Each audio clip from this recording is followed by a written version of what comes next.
menggarisbawahi kalimat ini.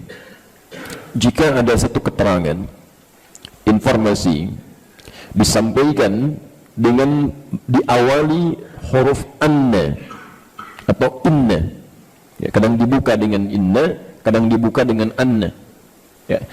Kalau kalimatnya mengawali satu kalimat disebutkan di awal, ya, atau berada setelah huruf sumpah, itu kalimatnya menggunakan inna, ya. Wal 'ashr, demi waktu yang selalu kita lalui, ya. Hati-hati, asar itu bukan waktu sore. Kalau sore masa namanya. Jadi salat asar itu bukan salat sore, dia. Ya. Asal kata asar itu al-waqtul ladzi yu'asiruna fa huwa asrun. Ya, waktu yang selalu kita lalui disebut dengan asar namanya. Jadi sekarang pun kalau secara waktu bahasa itu asar. Setiap detik yang kita lalui. Asar, asar, asar. Ya. Hati-hati. Ya. Innal insana lafi khusr. Pakai inna tuh, setelah menggunakan sumpah pakai inna.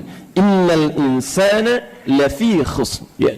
Sungguh manusia itu, hati-hati, sungguh manusia itu, setiap manusia bisa berpotensi berada dalam kerugian.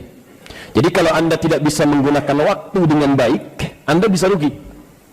Awas, jadi setiap ayat ini ingin mengatakan setiap waktu yang Allah berikan pada kita, setiap detik yang kita lalui, tolong pergunakan itu dalam hal yang diridhai oleh Allah Subhanahu wa taala. Anda tidak manfaatkan itu, Anda rugi, kata Allah. Anda rugi. Ya. Nanti bagaimana cara memanfaatkannya? Baca ayat setelahnya. Ada 3 hal yang nanti Allah sampaikan di ayat itu. Ya. Tapi poinnya, jika satu kalimat diawali dengan kata inna atau anna, maka huruf inna atau anna ini disebut dalam ilmu bahasa Arab, di ilmu nahwu dengan sebutan harfut taukid. Ya, harfut taukidin wa nasbin. Ini yang penting. Ya. Harfut taukid, huruf yang berfungsi untuk menguatkan satu makna, menegaskan satu makna. Ya. Nasab dalam bahasa Arab, kalau ada orang Arab menancapkan sesuatu dengan kuat, ya, kemudian pondasinya sulit untuk tergoyahkan, maka orang Arab menyebutnya dengan nasab asy. Nasab, dia menancapkan sesuatu sehingga kuat, sulit digoyahkan. Seakan-akan pesan yang ingin disampaikan, kalau ada informasi menggunakan kata inna atau kata anna di awalnya, maka satu pesan ini ingin memberikan kesan kepada kita, saya serius, tegas pesannya. Kalau dibahasakan bebas, kata Allah, ini saya tegaskan ya, jangan main-main di sini. Tancapkan pesan ini pada jiwamu, jangan sampai kamu goyah dalam memahaminya. Kuatkan pada dirimu, yakinkan. Kalau kamu tidak manfaatkan waktu setiap detik yang saya berikan, kamu akan rugi. Jelas ya? Baik. Nah, kalau kalimatnya berada di tengah-tengah, maka dari inna berubah menjadi anna. Saya tidak ingin putuskan dulu tadi ayatnya ya. Wal 'ashr innal insana lafi.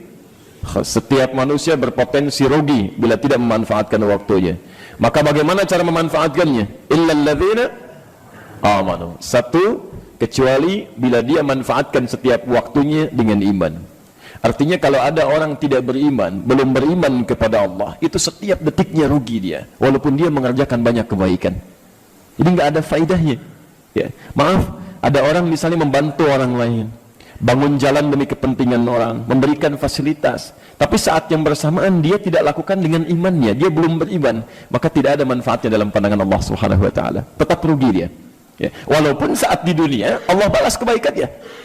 Hati-hati ya, hukum dunia menyebutkan kalau Anda mengerjakan satu kebaikan saat di dunia dengan sifat rahmannya Allah, kebaikan Anda itu seketika akan dibalas, walaupun tidak dilakukan tanpa iman. Walaupun tidak dilakukan tanpa iman, akan dibalas tetap. Ya. Jadi orang kafir pun kalau berbuat baik saat di dunia, Allah akan berikan balasan di dunianya. Di dunianya. Ya. Itu rumusnya atau hukumnya ada di Quran surah ke-25 ayat 23. Di Al-Furqan ayat 23. Ya, ini saking adilnya Allah, ya, Masya Allah. Wa qadimna ila ma 'amilu min 'amalin faj'alnahu haba'an manthura. Wa qadimna ila ma 'amilu min 'amalin. Kalau ada orang-orang di sini non-muslim konteksnya berbuat satu kebaikan saat di dunia, ada non-muslim tolong orang lain, dia bangun fasilitas-fasilitas sosial misalnya, Maka kata Allah, kami gak akan biarkan, kami akan segerakan, bahasanya percepat, qadimna, kami segerakan, saking adilnya Allah. Ya. Makanya Anda kan sering sekali ya mengapresiasi orang-orang baik dalam kehidupan kan.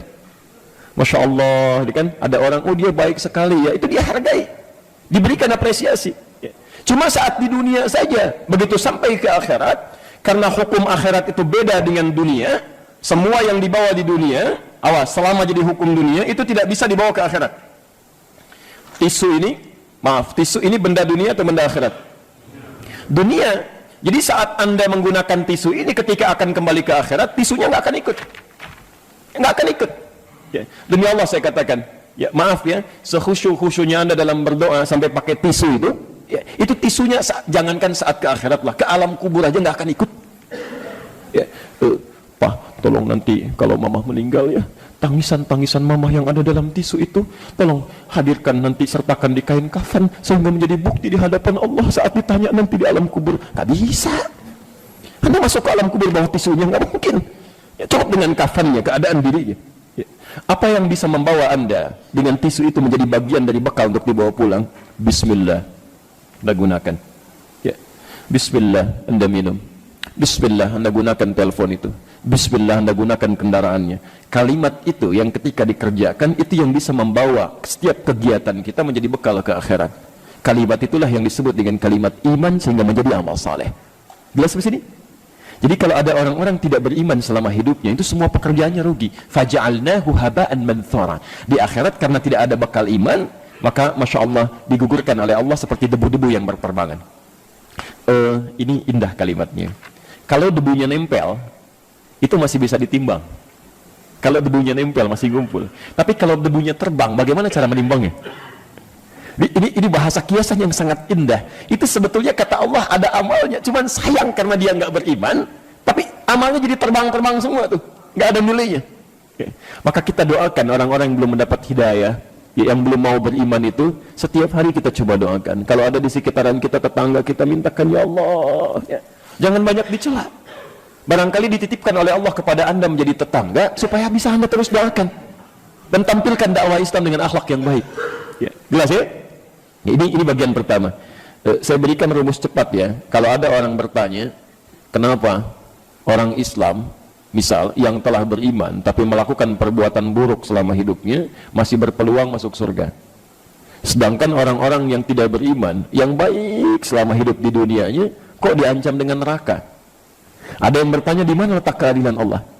Anda jawab dengan ayat tadi. Sesungguhnya disinilah letak keadilan Allah, sangat adil. Karena dia berbuat baik dalam urusan dunianya, maka Allah balas semua kebaikannya saat dia berada di dunia. Cuma karena dia tidak melakukannya dengan imannya, sedangkan hukum akhirat mesti menggunakan iman, maka kebaikan yang ia kerjakan tidak bernilai saat di akhirat nanti.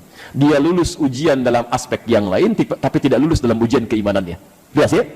Sedangkan orang yang beriman sekalipun pernah mengerjakan amalan-amalan keburukan, karena dia pernah mengerjakan amalan kebaikan dengan imannya, maka keburukan-keburukan ini dihisab oleh Allah Subhanahu wa taala. Bila tersisa kebaikannya, kebaikan ini yang bisa mengantarkan dia ke alam surga nanti. Jelas ya? Baik, satu itu. Illal ladzina amanu. Ternyata tidak cukup sampai sini. Orang beriman saja tidak cukup bisa mengantarkan dia ke dalam surga, dan belum tentu dia beruntung. Maaf. Ada orang yang sudah beriman kemudian menjadi Islam, tapi ternyata di akhirat nanti ada sebagian mereka yang masuk ke dalam neraka, padahal ahli salat tuh, ahli salat ya. Mohon izin, bahkan ada yang ditanya pada saat itu disebut orang-orang yang rugi, diturunkan ayat di surah Al-Ma'un itu ya, fawailul lil musallin, celaka orang-orang yang salat. Jadi ada orang salat masih celaka, apalagi yang nggak salat. Awas, ada orang salat masih celaka, apalagi yang tidak salat. Karena itu bagi orang-orang yang tidak beramal baik walaupun sudah beriman, itu lebih kecelakaannya. Karena itulah kemudian setelah kalimat yang menggunakan kata iman, ya, menggunakan kata iman ditambah tidak cukup dengan beriman saja. Karena syarat masuk surga tidak cukup dengan iman, tapi mesti membuktikan amalnya lewat kebaikan-kebaikan yang bisa dikerjakan. Illal ladzina amanu wa amilus solihat. Jadi kalau kita sudah beriman itu pun belum aman. Coba siapkan amalan kebaikan apa yang bisa kita kerjakan. Ya, mohon izin ya, mumpung masih subuh suasananya ini, Jadi tolong biasakan sunnah-sunnah yang dulu seringkali dikerjakan oleh sahabat-sahabat Nabi. Selevel Abu Bakar masih mengerjakannya. Jadi kalau sudah muncul waktu subuh, itu sahabat-sahabat Nabi itu sudah punya program, Pak, Bu. Kebaikan apa yang akan dikerjakan pada hari ini? Jelas rencananya. Sodakohnya akan ke sini, infaknya akan ke sini, sholatnya ini loh, jadwal sholat dalam sehari itu seperti ini, sunnahnya ini nggak boleh tertinggal, baca Qurannya sekian ayat, yang dihafalkan sekian ayat. Saya mau tanya pada Anda untuk hari ini saja, berapa ayat Anda ingin baca Al-Quran? Berapa ayat hari ini yang akan Anda hafalkan Qurannya? Ya, berapa yang Anda ingin sodakohkan pada hari ini? Kemana Anda akan berinfak pada hari ini? Abu Bakar yang dengan lisan Nabi SAW terjamin surganya, yang pahanya tidak sebanding dengan amalan umat manusia, Masya Allah, itu masih merencanakan amalannya. Kita yang belum jelas surganya sampai dengan subuh ini, seharusnya lebih serius menyiapkan amalan dalam pandangan Allah Subhanahu wa Ta'ala. Ya. Dan yang ketiga, watawassaw bil haq watawassaw sabr. Dan dalam rangka mengerjakan amal saleh ini, selalulah kita saling mengingatkan satu dengan yang lainnya. Jangan soleh sendirian. Ya. Ayah bangun tahajud, coba rencanakan dengan istrinya. Ya, berikan kesempatan pada anak-anaknya. Ada yang mau ta'lim, ya sebarkan informasinya. Ya, karena surga itu terlalu luas kalau untuk Anda sendirian. Ya, sebarkan dan sabar dalam menjalaninya, karena tidak mudah untuk konsisten dalam mengerjakannya. Ya, semoga Allah menolong kita untuk bisa memaksimalkan 3 hal tadi.